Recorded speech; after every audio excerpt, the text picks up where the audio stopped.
আজকে আমি আপনাদের এমন একটা গল্প শোনাবো যা শুনে আপনি হাসতে হাসতে মাটিতে গড়াগড়ি পারবেন। তো শুরু করা যাক। একজন বিরাট ধনী ব্যক্তি তার বাগান বাড়ির পিছনে পুকুরে কুমির পুষতেন। একদিন তিনি তার বাড়িতে বিশাল একটা পার্টি দিলেন। নানা জায়গা থেকে বহু লোক এলো সেই পার্টিতে।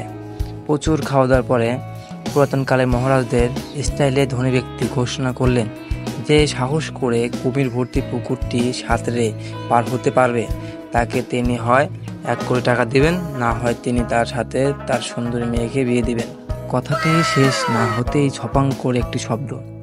দেখা গেল একজন লোক পানে সাঁতরাচ্ছে আর তার পিছনে 3টা কুমির তাড়া করছে।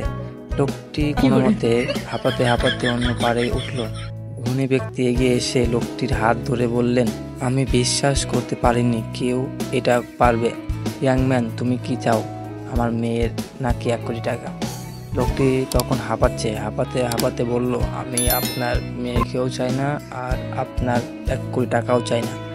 ধনী ব্যক্তি অবাক হয়ে বললেন, তাহলে তুমি কি চাও? লোকটি রেগে গড়গড় করতে করতে বলল, আমি শুধু জানতে চাই কোন ব্যাটা আমাকে ধাক্কা মেরেছিল। গল্পটি ভালো লাগলে অবশ্যই লাইক, শেয়ার, কমেন্ট এবং সাবস্ক্রাইব করে পাশে থাকবেন।